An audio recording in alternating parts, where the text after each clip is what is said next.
Bonjour, M. Kim. Bonjour. Vous êtes auteur de Crise ivoirienne, la silence coupable de l'Église catholique. Vous pouvez brièvement présenter votre œuvre après vous avoir présenté vous-même. Je me nomme à l'état civil, comme vous l'avez dit, James Akawadia. James Akawadia, je répète. J'ai été ordonné prêtre en 2001, comme vous l'avez là. J'ai été ordonné prêtre en 2001 à la cathédrale Saint-Paul d'Abidjan. Donc ça fait donc un peu plus de 14 ans que je suis prêtre. Quant à la présentation du livre, quand vous prenez le sommaire pour gagner un peu plus de temps, vous avez le sommaire là, vous avez une première partie, une deuxième partie et une grande troisième partie. La première partie, je me dis que je parle de l'Église certes, mais sous le régime RPI. Alors il faut parler du régime RPI avant que de commencer à parler de l'Église. Voilà. Les actes posés par l'Église, notamment par la hiérarchie, mais sous le régime Babo. Voilà le contexte. Donc la première grande partie, c'est le RPI. J'examine un peu, en cette première partie, les actes posés par le régime de la refondation. Vous avez une deuxième partie, et ensuite une troisième partie. La grande partie, la deuxième grande partie, c'est l'Église catholique de Côte d'Ivoire et la crise ivoirienne. Donc c'est le régime Babo. Voilà. C'est ce que je dis, c'est le silence de l'Église, silence coupable. Pourquoi il n'y a qu'à parcourir le livre, vous trouverez que, par exemple, le crime odieux perpétré sur la personne du général Guéhi, bon, l'Église n'a pas parlé, elle a attendu à peu près 2 ans pour dire que le général avait été extirpé de la cathédrale, ce qui est grave. Voilà pourquoi je parle de collusion, parce que une cathédrale, c'est quoi, érigée selon un accord, une convention internationale au rang, n'est-ce pas, d'une ambassade.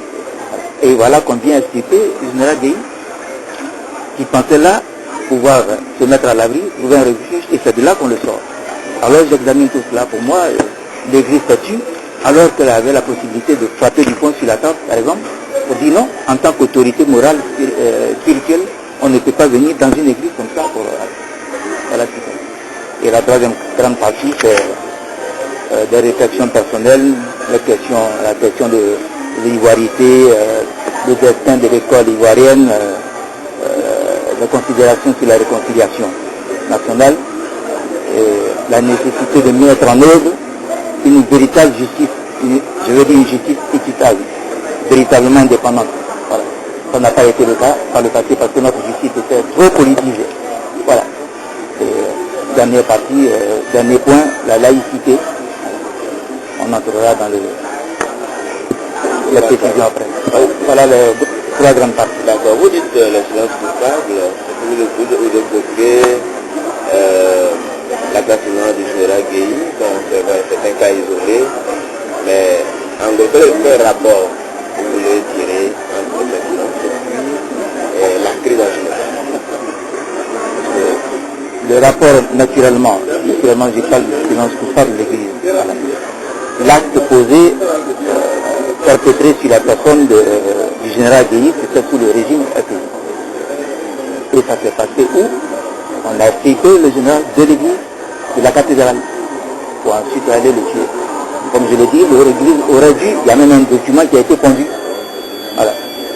Un document émanant de la hiérarchie de l'église, tendant à se plaindre. Voilà. Pourquoi? C'est dans l'église, quand même, que je l'ai dit, il est élevé au rang d'ambassade, on vient enlever une personne, un chef d'État, pour aller le tuer. L'église avait là l'occasion de dire non. C'est pas comme ça parce que c'est pas la première fois que des militaires allaient à l'église. Voilà. Ils sont allés, ils ont visité la cathédrale à plusieurs reprises.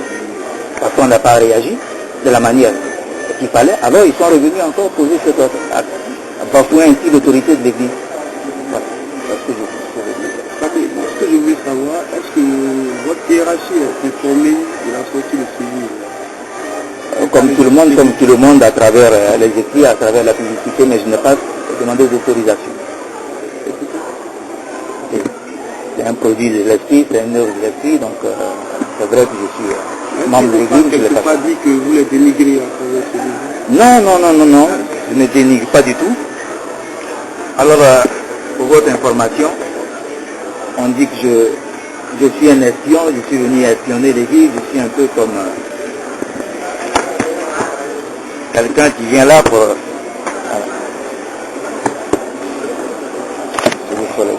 Je n'ai eu qu'à commenter ce livre. Heureusement, mon frère est là, celui qui est avec je le salue, un de vos collègues, qui a écrit ce livre, c'est les mémoires du cardinal. Voilà. Et donc, je ne fais que commenter. Vous verrez tout à l'heure. Quand des évêques initient une démarche tendant à imposer à des candidats à la prison de s'abstenir de le faire, par exemple. Je dis non. En démocratie, non. C'est le peuple qui choisit, qui juge. Les élections sont ouvertes, mais on n'a pas à mener des négociations avec tel ou tel pour dire non, il ne faut pas te présenter parce que tu es un homme qui est vieux. Parce qu'on veut un homme neutre.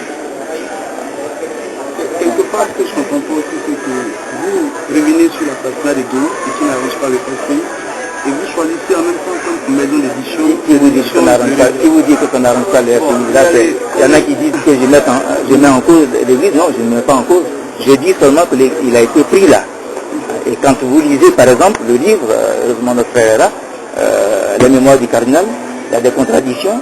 Voilà. Il y a des contradictions, c'est tout ce qu'il veut faire ressortir. D'accord. Et pour finir avec la question, vous choisissez une maison d'édition, l'édition Le Réveil, c'est un groupe quand même proche du pouvoir. Oui. Tout ce que vous faites jusque-là, cette histoire est un peu longue à expliquer. Le premier organe qui a commencé à écrire sur moi, c'était l'Inter, en 2003. Si vous voulez que j'entre dans les détails, c'était à Pâques 2003, le cardinal devait présider la messe officielle de 11h. Mais à 9h c'était moi. À 9h c'était moi. Le cardinal Agré, oui. À 9h j'étais vicaire à la cathédrale. À 9h c'était moi qui présidais, qui devait prêcher. Alors les journalistes étaient là, sur le parvis ont entendu applaudir. Et c'est là que l'Inter m'a découvert. Après l'Inter, ça a été les 24 heures qui a terminé, et après 24 heures maintenant, c'est le nouveau réveil. Oui, enfin, je ne veux pas les maisons d'édition. On a Neïcéda, on a les classiques, Vuni, mais pourquoi le choix du groupe de réveil? Le choix, c'est simple à comprendre parce que je n'ai pas eu à développer 5 ans. Les responsables du nouveau réveil m'ont approché, c'est vrai que je les ai approchés aussi je leur ai fait part de mon souci de sortir un livre, je n'avais pas un sou et heureusement voilà, ils ont sorti le livre, je n'ai pas... C'est une question d'argent, une question financière. Qu'est-ce que l'Église catholique aurait dû faire lorsque des militaires sortent l'ancien président de l'Église de Saint-Jean? Quelle devait être la réaction normale de l'Église? L'armée et les militaires, nous le savons, que ce soit en démocratie ou non, en dictature, l'armée, pour le citoyen, le simple citoyen lambda, quand on voit l'armée, c'est la force, c'est la violence. Voilà. Mais en démocratie, c'est quoi?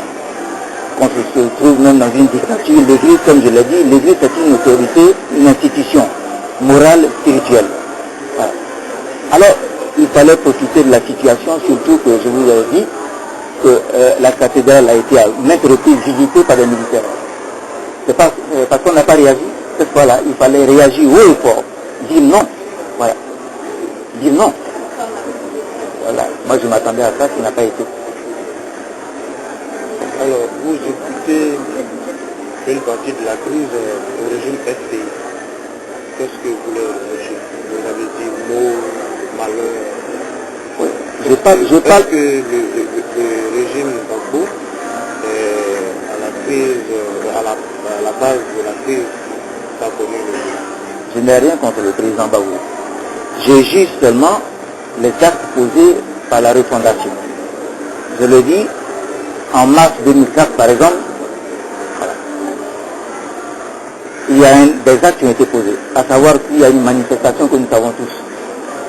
Je n'ai rien contre eux, mais il y a une manifestation de l'opposition politique au président Gbagbo. Voilà. Et qu'est-ce qui s'est passé? Les enquêtes, on nous a dit au départ 3 morts, 5 morts. Ensuite, on nous a dit combien? L'ONU 120, 130 morts, alors que l'opposition parlait de 518 morts. Voilà. Et pour moi, c'est grave. La mort d'une seule personne, une seule victime, déjà c'est grave. À plus forte raison, 518 personnes. Voilà. Le prêtre que je suis a trouvé que c'est pas normal. La vie de l'être humain, c'est Dieu qui donne la vie. Vous parlez faire référence au charnier? Non, je parle de 518 morts. Pour moi, c'était trop. Voilà. Une seule victime, c'est grave. À plus forte raison, 518 victimes, dont des enfants. Bien, vous parlez aussi de l'ivoirité. Qu'est-ce que vous avez voulu dire à propos de ce concept? Oui, moi, je le dis dedans clairement, moi je suis pour l'ivoirité. C'est un concept qui contient beaucoup de valeurs. J'ai beaucoup voyagé. Quand je vais par exemple au Ghana, je vois un peu au Nigeria comment ça se passe. Voilà. Le concept en lui-même est bon, mais ça a été dévoyé. Est-ce que vous pouvez expliquer le contenu de l'ivoirité? Vous l'avez dedans, je ne vais pas le reprendre, mais j'ai dit seulement que l'ivoirité, quand on parle de francité du temps du Senghor, d'ailleurs, j'ai omis de le faire, le concept lui-même est venu du président Senghor, quand il est venu à l'université en 72, j'étais en première année. Alors ça a été repris par le président Bédier. Voilà. Ce qu'il voulait faire, c'était de faire ressortir les valeurs d'hospitalité, d'accueil, voilà. Et beaucoup de choses au plan culturel, il y a des valeurs pour moi. Donc, ça veut dire que vous défendez le président Bédier et son camp, tous ceux à qui on a reproché d'avoir créé un concept génocidaire. C'est vous qui le dites, lisez le livre, moi je me lève contre voilà, ce qui c'est tout. Eh bien, qu'est-ce que vous proposez aux Ivoiriens, sinon à ceux qui ont trouvé ce concept un concept ethnocide? Non, naturellement. Que leur répondez-vous? Il y a beaucoup de gens qui avaient intérêt à dévoyer ce concept-là. Mais pour moi, c'est le côté culturel que je retiens aujourd'hui. Vous voyez, le Zouglou, par exemple, on n'en entend plus parler, c'est l'apport de l'extérieur, bon, c'est la musique facile. Pour nous qui sommes à la frontière, vous voyez, quand les highlights et autres, bon, au plan culinaire, il y a beaucoup de valeurs. Voilà. Pour moi, c'est ce qu'il fallait faire ressortir et non, voilà. Moi, je voulais savoir quelque chose. La première partie de votre livre, vous écrivez Laurent Gbagbo et le FPI, source de mots et malheur de la peuple. Tout à l'heure, vous parlez que vous n'avez rien contre la personne de Laurent Gbagbo. Est-ce que ce type-là n'est pas une forme d'incrimination à personne de Laurent Gbagbo? Ça peut paraître, mais je parle des actes qui ont été posés. Je dis que je n'ai pas pu supporter, par exemple, qu'on tire sur des manifestants parce que cette manifestation-là est autorisée par la Constitution ivoirienne. C'est lorsqu'il y a violence, et il me semble, d'après mes documents, qu'ils avaient, je parle de l'opposition, sollicité, n'est-ce pas, une autorisation qui leur a été accordée. Qu'est-ce qu'il fallait faire? C'était d'encadrer les marcheurs. Je crois que ça a été fait.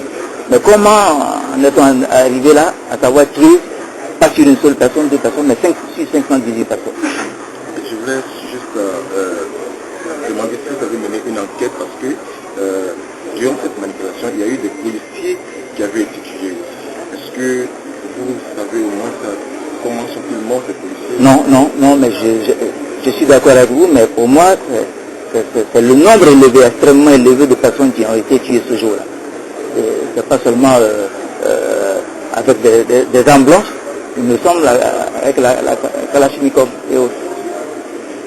D'après mon enquête, il y a même eu des avions qui sont intervenus, peut-être pas pour bombarder, mais on a utilisé des avions. Et ces enfants qui sont morts. Pour moi, toute manifestation, quand même, en démocratie, voilà. Et le fait même de réquisitionner, voilà, je parle des actes qui ont été posés. Le fait de réquisitionner des militaires en démocratie, on sait ce que c'est. La place des militaires, c'est à la caserne. On les réquisitionne, ils sortent, mais ils apportent avec eux ce qu'ils ont, de violence, voilà. Donc c'est les actes. D'accord, ok. Je vais vous parler, vous avez dit que vous êtes au nom de Dieu, donc vous dites la vérité. C'est Dieu que vous dites, la vérité c'est Dieu, donc il faut qu'on la donne. Mais je voudrais comprendre, toutes ces crises qui sont passées en Côte d'Ivoire, est-ce que c'est le FPI seul? Parce que là vous parlez de l'opposition violente, tout ça, est-ce que c'est le FPI seul est responsable de tout ce qui s'est passé dans ce pays? Est-ce que vous ne dénoncez pas d'autres personnes qui par exemple, à la suite des élections de 2010, où ce qui s'est passé au Golf Hotel, tout ça, vous ne dénoncez rien de l'autre côté, vous parlez seulement du FPI de Rwanda. Vous avez tout à fait raison, parce que si vous avez bien lu, je parle d'une période. Moi, je reviens, contrairement à ce qui s'est passé, par exemple, au forum sur la réconciliation, il y en a qui sont allés loin, qui a exhumé des dossiers sales comme le Guédier et autres. Bon, vous voyez, Guédier 110, 59, 70, 1963. Moi, je parle de 1990. Notamment le retour au multipartisme. Je le dis, c'est les actes que moi je juge. Je suis moi-même enseignant. Qu'est-ce qui s'est passé en 90? Les enseignants du supérieur, du secondaire, pour moi, n'est-ce pas? Les étudiants comme les travailleurs, parce que vous savez, à cette période-là, il y avait des remous sociaux. La veille d'un examen aussi important, voilà, et il n'y a pas de courant. Donc, c'était tout à fait normal que les étudiants manifestent. Les travailleurs, on voulait réduire les salaires qui depuis longtemps n'avaient pas connu 5 ans d'augmentation. On veut réduire les salaires.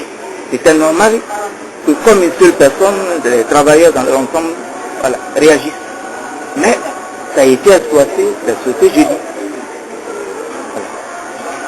Il y a eu des remous sociaux, purement syndical, voilà, une question d'argent, mais ça a été exploité autrement, à des buts, à des fins politiques. Donc c'est les actes que je juge. C'est parti ici. Nous le savons tous. Moi-même, je suis enseignant. Voilà. J'aurais pu aller au FPI avec des amis. Aujourd'hui, sur le FPI, j'ai été sollicité. Sinon, j'étais au MEI, c'est vrai, mais maintenant, je ne fais plus de politique. Voilà ce que j'ai dit. En 90, j'étais enseignant. Si vous voulez que je vous dise, vous enseignez, Vous parlez aussi de la justice ivoirienne. Est-ce que vous l'accusez aussi de silence? La justice était trop politique. Maintenant, on nous dit que la justice a les moyens de juger n'importe qui. Bon, on sait ce que ça a été. Votre confrère a salé. Il a fait la prison. Pourquoi? C'est pas normal, pour avoir dit la vérité. Et j'ai défendu à Salé. J'ai défendu d'autres personnes comme Anaki. Ce n'est pas normal qu'un député, représentant du peuple, ait maille à partir avec la justice ou avec les militaires. Et ce qui s'est passé, c'est des militaires qui ont créé des ennuis en Anaki. C'est pas possible. La place des militaires, c'est à la caserne, c'est pareil. Vous parlez de la crise ivoirienne, et dans votre livre, vous parlez de l'église catholique dont vous êtes membre, c'est vrai. Mais sur le plan politique, vous parlez d'un seul régime. Vous ne parlez pas de ce qui avait en face et de tout le contexte, alors que vous parlez de la crise ivoirienne en général. Est-ce que vous n'avez pas l'impression que le travail que vous avez mis assez de mal à faire a rendu inachevé? Vous n'avez pas d'augmenter la crise en prenant des moments précis pour projeter. Est-ce que vous n'avez pas l'impression que vous faites la part belle à d'autres personnes? On peut avoir l'impression que je fais la part belle à d'autres ou à un parti. Mais vous voyez, en Afrique, on dit que c'est celui qui parle qui se trompe ou qui peut se tromper. Pourquoi? Parce qu'il parle, celui qui est là qui ne dit rien. Il n'y a pas de risque de se tromper. La parole est sacrée. En milieu à temps, par exemple, quand vous dites une parole contraire à la vérité, c'est grave. C'est celui qui parle qui peut se tromper. Pour dire que, encore une fois, je ne peux pas le prouver, mais je dis que c'est le FPI qui était là à cette période. À cette période. Et ce que je reproche aux évêques, je dis, la crise, parce que crise au pluriel, ça a commencé en 90, les remous sociaux, 92, on peut avoir l'impression que je critique les pays, 92, qu'est-ce qui s'est passé? Boycott actif. Ensuite, en 95, à ce final, ensuite, boycott actif. Voilà. on peut avoir l'impression que je critique, mais pour moi, je juge voilà, aux actes posés. 90, l'exploitation, les remous sociaux, l'exploitation de tout ce qui s'est passé. Voilà. Les travailleurs qui manifestaient, on les a exploités. 92, assaut final, 95, boycott actif. Je ne suis pas contre le régime, mais je juge les actes. Pour la première fois, des Ivoiriens se sont trouvés prisonniers dans leur propre pays. Vous avez suivi, dans certaines parties de la Côte d'Ivoire, les gens ont dormi en pleine forêt, on les a chassés. Ils sont allés dans les églises ou autres mosquées. Voilà. Pour la première fois en Côte d'Ivoire, certains se sont trouvés prisonniers dans leur propre pays. Le prêtre que je suis n'a pas supporté. L'Église catholique dont vous parlez a eu souvent à produire des déclarations, notamment après la crise de 2004. L'Église a produit une déclaration pour condamner quand même ce qui s'est passé. On a l'impression, quand on parlait de silence coupable, on a l'impression que l'Église est restée totalement muette. Il y a eu quand même des déclarations dans cette crise que nous avons connues. Peut-être vous n'êtes pas d'accord avec ce qu'ils ont dit, mais au moins il y a eu des déclarations. Il n'y a qu'à le dire, le livre, je dis que les évêques ont produit beaucoup de documents. Je dis que ce que je reproche, c'est le manque de fermeté lorsqu'il y a des actes qui sont posés de part et d'autre. Le manque de fermeté. Et puis, on n'a pas caressé tout le monde dans le sens du poil. Voilà. Ceux qui posent des actes intrinsèquement mauvais, il faut le leur reprocher. J'ai l'impression que personne n'est coupable, on rejette la faute sur tout le monde. Voilà ce que je dis dans le livre. Il faut le lire. Je ne sais pas si vous l'avez dit. Et comment jugez-vous la justice ivoirienne aujourd'hui? La justice ivoirienne, encore dans cette partie sur la réconciliation, je le dis, elle était extrêmement politisée. Maintenant qu'on nous dit qu'on a les moyens de juger tout le monde ici chez nous, alors, ce que je reproche, ce que d'ailleurs tous les Ivoiriens reprochent, c'est qu'on a l'impression, c'est vrai, qu'il y a une seule camp qui est jugé. Et dans mon livre, je dis, j'espère que très rapidement, ça va s'étendre à tout le monde. Et je demande aux Ivoiriens de patienter.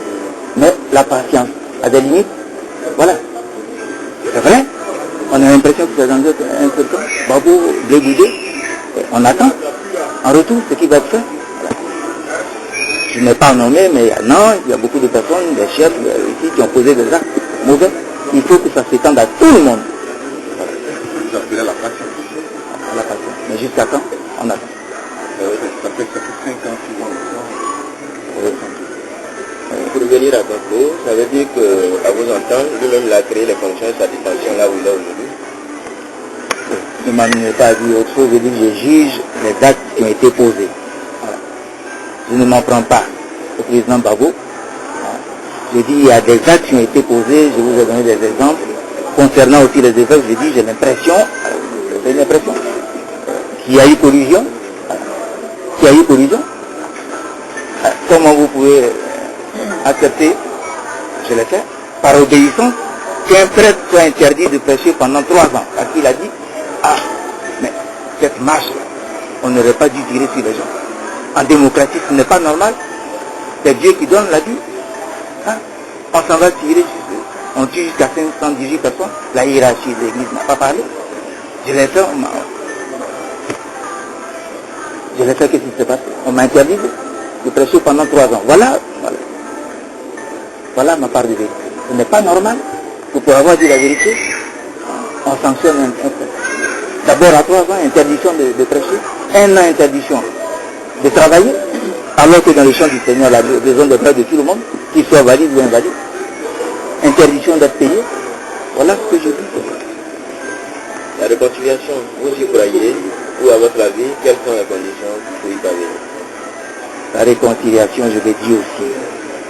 Ceux qui ont le sentiment que la justice à double vitesse, qu'on ne juge que les gens d'un seul camp, tant qu'ils ont ce sentiment-là qui demeure, qui les anime, il ne peut pas là la réconciliation. On m'a posé la question de savoir jusqu'à quand il faut patienter. Je dis, j'espère que nos autorités seront habitées par le bon sens et par ne pas qu'on attende ad vitam aeternam, c'est-à-dire jusqu'à 2020, on parle d'émergence, 2020, 2030, non. faut le faire rapidement. Je crois que ça a commencé, le procès de Guéhi a commencé, madame Babo, c'est au mois de mai, très rapidement, il faut mettre en œuvre une justice véritablement. Je me réjouis de la présence de notre aîné, M. Debris. J'ai assisté à la présentation de son œuvre à l'église Notre-Dame d'Ascension. Et quand est-ce que vous allez vous expliquer votre œuvre dans les églises? Oui, là j'apprends ce matin parce que je ne lis pas que nouveau réveil, hein. J'ai lu beaucoup de journaux. Par jour, je suis prêtre, mon frère est là, le prêtre, son salaire c'est combien par mois, mais par jour, je n'accepte pas moins de 1500 francs. Et pas de journaux, je lis beaucoup. Et je lis ce matin dans le journal qu'on a retiré mon livre d'une librairie catholique, ce qui n'est pas normal. J'ai dit quoi? Pourquoi on interdit de vendre mon livre?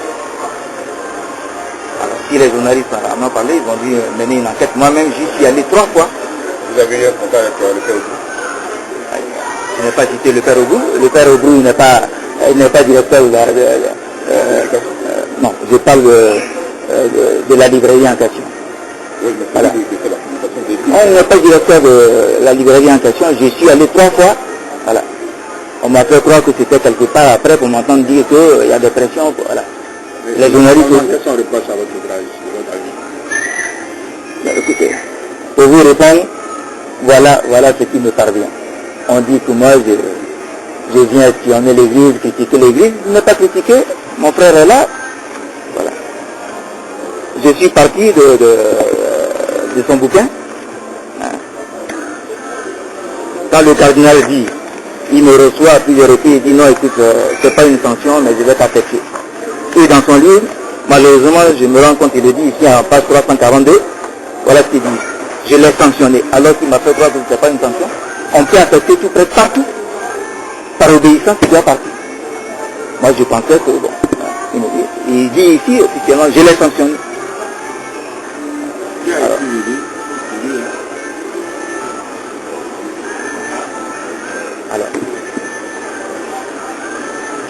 Et lui-même il dit, on n'accepte pas un prêtre pour le sanctionner. Il le dit ici, voilà. On n'accepte pas un prêtre pour le sanctionner, et puis il dit, je l'ai sanctionné. Dit, la Bible dit, je l'ai sanctionné. Donc vous êtes un abbé? Oui, c'est vrai. Un abbé. Oui. Alors, et voilà, je poursuis. Pourquoi on m'a sanctionné? Parce qu'il faisait de la messe une chaire politique. Il faisait de la messe une chaire politique. Est-ce que c'était vrai? Oui, mais dénoncer par exemple la tuerie, c'est un véritable carnage perpétré sur 518 personnes. Est-ce que vous avez une idée de 518 personnes au cours d'une manifestation? Ça c'est l'opposition qui le dit, hein. Mais n'empêche que l'ONU a dit 100, 120, 130 personnes. 518 personnes, c'est un carnage. Et pour moi c'est programmé, c'est planifié, c'est pas possible. Alors, si le dénoncer, c'est faire de la messe une chaire politique, j'ai dit d'accord. Alors, bon, mes motivations, si vous voulez, j'en parle. J'ai été ordonné prêtre à 51 ans, à peu près 50 ans. Revenir, être ordonné prêtre à l'âge de 50 ans. Peut-être que c'est une mission. Et je vous assure que pour moi, au bout de 2 ans, 3 ans d'exercice de mon ministère, je m'attendais à la mort. Je ne le dirai pas ici. J'ai été poursuivi par certaines personnes. On aurait pu me tuer, mais pour moi, bon, il fallait que je parle. On dit souvent qu'on n'aide pas de passer dans les magnans pour enlever les magnans. Vous êtes membre du clergé et vous critiquez le clergé par rapport à son attitude liée à la crise post-électorale. Vous êtes dans le clergé et vous critiquez le clergé.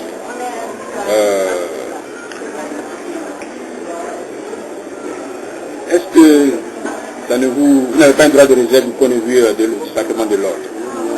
Est-ce que vous ne violez pas ici le sacrement de l'ordre?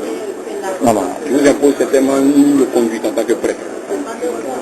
Écoutez, répondre à votre question, c'est remonter à la source, à la genèse de ma vocation. remonter à la Genèse. Et non seulement la vocation, mais la nature de ma vocation. Vous écoutez, toute vocation est liée à un appel. Elle est liée à un appel. Voilà. Je suis allé au séminaire quand j'étais tout petit. J'ai été renvoyé, je suis revenu. Mais le contexte de cet appel-là, hein, j'ai reçu, donc, si vous voulez m'écouter bien, pour moi le contexte était tel que il fallait que je parle. Il fallait que je parle. J'ai été ordonné tard, en vue d'une mission, et cette mission-là, c'était aussi d'exercer un ministère d'enseignement. Et l'enseignement suppose qu'on dise la vérité, parce que Jésus lui-même est la vérité. Lorsqu'on tire, par exemple, excusez-moi de toujours citer ça, sur des gens, il ne faut pas se taire, il faut parler. C'est tout simple. Vu que vous avez été renvoyé au petit séminaire, quel était le motif? Musique, cinéma. Musique, cinéma. Êtes-vous encore prêt? Oui, je le suis. Vous comptez abandonner la soutane? Je répondrai tout à l'heure. Mais à vous entendre tout à l'heure, vous avez dit que vous ne pouvez pas accepter que plus de 500 personnes soient tuées. Et que cela ne se passe sous silence. Non, j'ai d'abord dit que perpétrer un crime sur une seule personne, c'est grave. Parce que c'est Dieu qui donne la vie. Lui seul peut rappeler. Une personne, déjà, c'est grave. À toute forte raison, sur 518 personnes. 518 personnes. Et que faisait ces 518 personnes? C'était une manifestation, vous avez suivi comme moi au mois de mars 2004 ce qui s'est passé. La manifestation de l'opposition. En 2004, mars 2004. Mais étant prêt, dit que vous dénoncez ce qui est mauvais. Mais supposons quand les gens disent souvent que c'est des manifestations, mais quand ces manifestations sont violentes, que fait celui qui en est face? Vous rentrez dans d'autres considérations. En fait, pour poser la question, est-ce que vous croyez, qu'est-ce que vous faites de moi, j'ai dit que je manifeste, je deviens droit de garder de faire, on l'attaque. Mais comme je manifeste, on peut plus rien faire, on doit m'assister à tout. Je vous ai dit tout à l'heure qu'en démocratie, lorsqu'il y a une manifestation, ça suppose d'abord qu'on ait une autorisation. Lorsqu'on l'a, il y a des encadreurs, la police est là pour encadrer. Alors, mon enquête ne me permet pas de savoir si tous ces papiers ont été réunis. J'observe que ce jour-là, on a tiré sur 518 personnes. Est-ce que, quelqu'un me posait la question tout à l'heure, est-ce que ces personnes-là s'en sont pris à des policiers, auquel cas la police a répondu par la violence? Je ne sais pas. Je constate qu'il y a eu 518 personnes, c'est tout. Voilà. Est-ce que ces manifestations ont été... même constat, parce que étant un homme de vérité, je pense que vous auriez eu le temps, l'occasion même de mener. Comment ce fait est arrivé? Parce que je dis souvent qu'il n'y a pas de fait sans cause, il n'y a pas de cause sans défi. Mais même si c'est manifestation... Hier, on vient de suivre des gens qui ont plus de démocratie, qui ont plus de connaissances. En France, je suis des jours à manifester. On est en Côte d'Ivoire, voilà. Posez-moi la question, je réponds. Posez-moi la question, je réponds. Que ces manifestants partis ont eux aussi posé des actes graves, à savoir par exemple attaquer la police, je n'en sais rien. Je dis que j'observe qu'il y a eu 518 personnes, voilà, 518 victimes ce jour-là. Pour moi, c'est grave. Des Ivoiriens qui sont tués massivement de façon aussi massive, c'est pas normal. Je voudrais juste faire un rappel au monsieur. Avant cette marche, le président Laurent Gbagbo avait dit qu'il donnait ordre au poste de défense. Non, excusez-moi, c'est moi qui réponds. Il vient d'arriver. J'ai dit que les forces de l'ordre avaient été réquisitionnées. C'est ce que j'ai dit.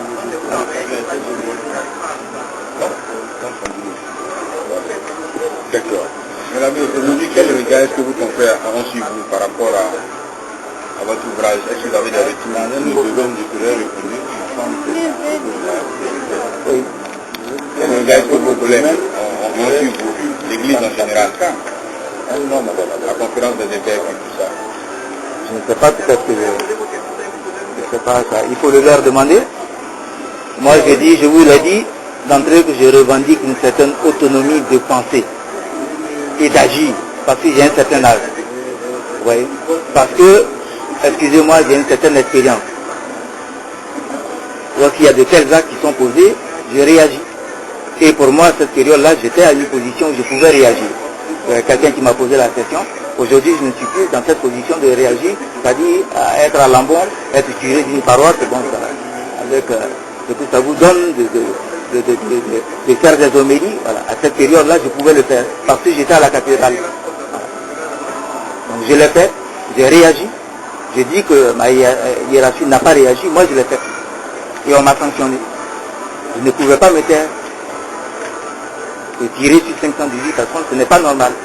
Alors j'ai réagi, parce que ma hiérarchie ne l'a pas fait. Ma question est la suivante.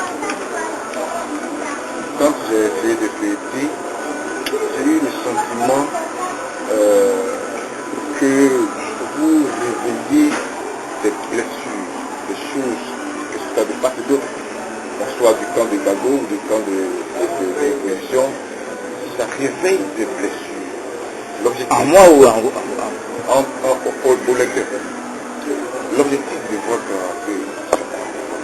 qu'est-ce que vous voulez toucher? Réveiller des blessures, ça peut paraître normal quand on se tait. Vous voyez?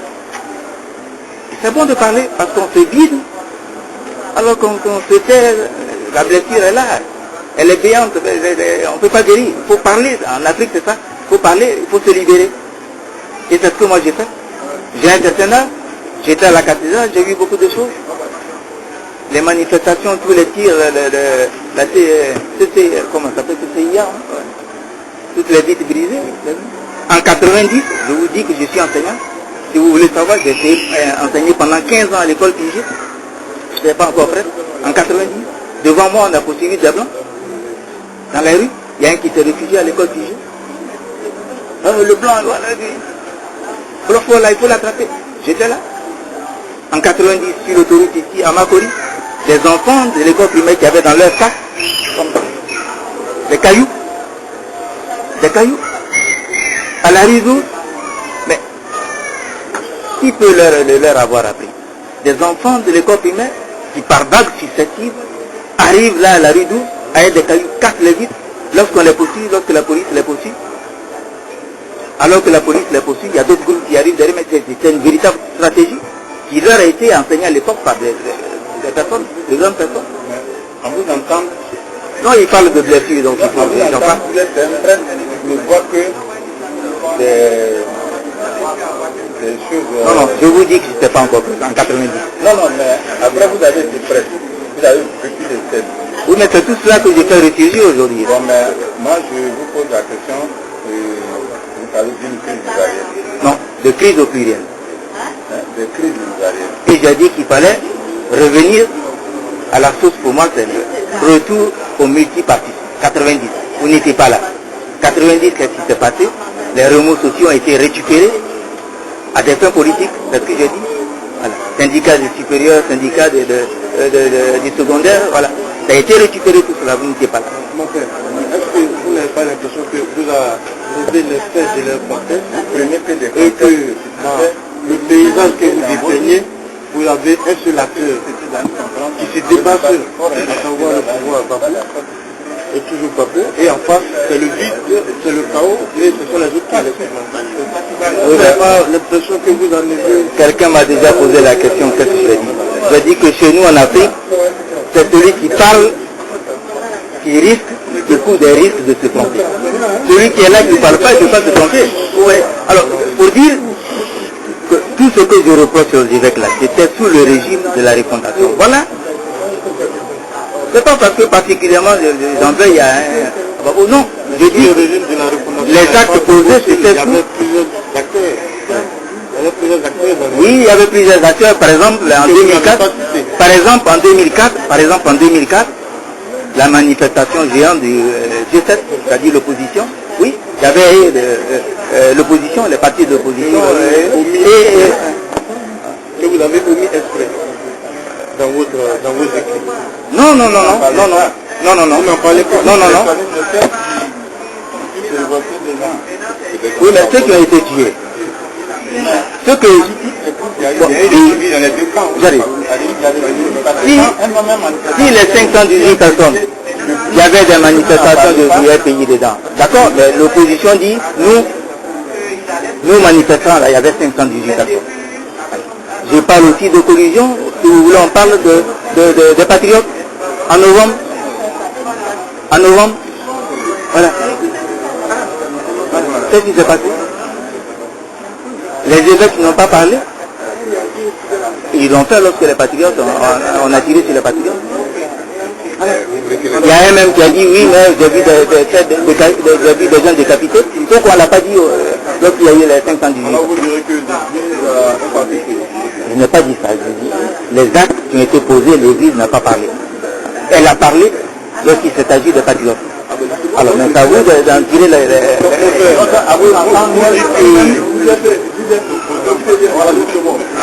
C'est pas ce qu'il a dit.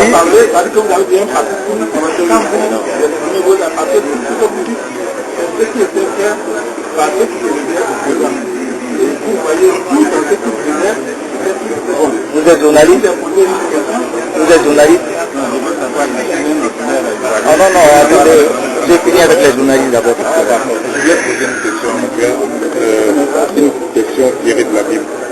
Je crois que quelque part, il dit qu'il faut être soumis aux autorités dans la Bible. Vous avez été ordonné en 2001, vous avez 51 ans à cette époque, mais ça fait 15 ans seulement que vous êtes prête. Et ça veut dire que vous êtes jeune dans le sacerdoce par rapport à Monseigneur Agré et d'autres évêques que vous connaissez. Vous êtes en train de les dénigrer dans un bouquin.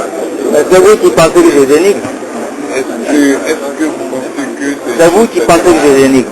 Je l'ai dit tout à l'heure, il y en a qui pensent que je suis venu dans l'église pour espionner, je suis une sorte de cheval de Troie. Est-ce que dire la vérité, c'est être cheval de Troie? Vous êtes dans le camp justement de ceux qui pensent que moi je suis venu critiquer. Non, mais la critique, elle est bonne. Je dis que il y a des... Vous pouvez accorder quelques minutes à pour qu'il tout respect, s'il vous plaît. Il va faire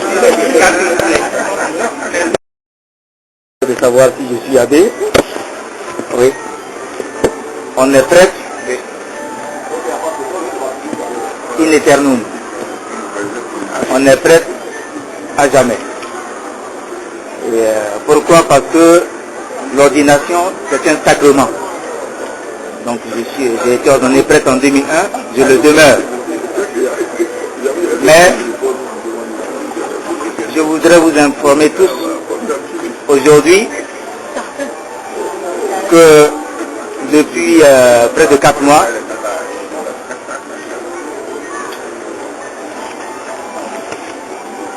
je suis libéré de mon ministère sacerdotal. Ça veut dire quoi? Que j'ai demandé, alors écoutez bien parce que depuis quelque temps il y a des rumeurs, on dit que l'abbé James a démissionné, il a été chassé à Antegrippe de l'église, il a été récupéré par des hommes politiques, il a été détourné par une femme, il n'en est rien. Je vous ai déjà dit que moi je revendique à mon âge et l'expérience, de par l'expérience, l'éducation que j'ai reçue, à savoir le souci de dire la vérité, je revendique une certaine autonomie de penser et d'agir. J'ai bientôt 66 ans, c'est pas maintenant qu'une femme va me détourner. C'est pas maintenant que des hommes politiques vont me récupérer. J'ai des amis qui sont là, qui savent, quand vous lisez mon livre, voilà. Un exemple, le Premier ministre Aoussou dit qu'il a été président de Messi dans un lycée. Moi j'ai été vice-président du comité Messi de la faculté des lettres et sciences humaines. Faculté des lettres et sciences humaines, à cette époque-là, il y avait au moins 2 tiers d'étudiants. J'ai été vice-président. L'université d'Abidjan en 1975. Voilà. Donc je suis un leader, je suis un meneur. C'est pas maintenant que les hommes politiques vont me récupérer. Voilà. Donc, c'est vrai, il y a un conflit entre ma hiérarchie et moi. C'est pas au cours du bouquin que j'ai écrit, non. On ne m'a pas suspendu, on ne m'a pas renvoyé. C'est pas des hommes politiques qui m'ont récupéré Ce n'est pas une femme qui m'a détourné. Il y a que, depuis quelque temps, depuis le mois de mai, j'ai adressé un document épistolaire à ma hiérarchie au cardinal. Il n'y a pas eu de réponse. Un document de 9 pages. Ensuite, un deuxième document de 14 pages. Pas de réponse. Alors, au mois de décembre, je lui ai écrit pour dire ceci. 30 décembre 2015, objet, renonciation au ministère sacerdotal et demande de dispension des obligations de l'ordination presbytérale. Ça veut dire quoi? J'ai demandé qu'on me réduise à l'état civil, à l'état laïque. Voilà. On ne m'a pas chassé. Voilà ma lettre de 2 pages. On ne m'a pas chassé. Je l'ai dit. Je ne suis pas en politique. J'ai fait le métier. Vous l'avez là. Et quand je reçois des lettres, on m'écrit pour dire j'aimerais te rencontrer pour échanger avec toi au sujet de ton intervention dans le journal Nouveau Réveil. Je connais tes liens avec le PDCI, mais je pense qu'il ne faut pas oublier que tu es prêtre. Dis la vérité. Donc en un mot, vous avez démissionné. C'est pas, je n'ai pas terminé. Alors, voilà, c'est moi qui ai écrit. On ne m'a pas renvoyé. À 66 ans, on ne peut pas me chasser. Je dis la vérité. Ceux qui m'ont accompagné au Ghana, des amis qui sont là, enterré mon père, ont entendu dans le lot funèbre, le Viaka, quand il s'agit de dire la vérité là, il met sa main au feu. Mais si c'est la vérité là, le feu le brûle, il ne crie pas, parce que c'est la vérité. Un certain nombre de choses qui n'ont pas trouvé solution depuis des mois, alors j'ai adressé cette lettre. Voilà la réponse que j'ai reçue.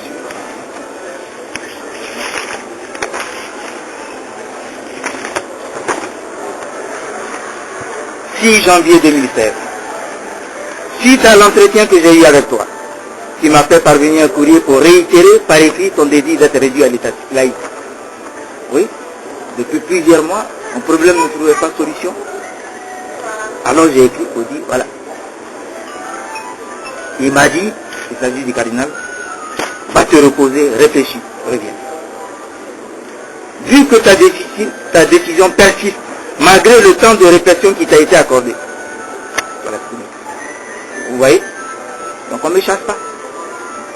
Je viens en retour t'informer pour te dire que pour ce qui concerne la paix de l'état clérical, il n'est pas de mon ressort de te l'accorder. C'est le Saint-Père, etc. En attendant, je te libère du ministère sacerdotal. C'est clair?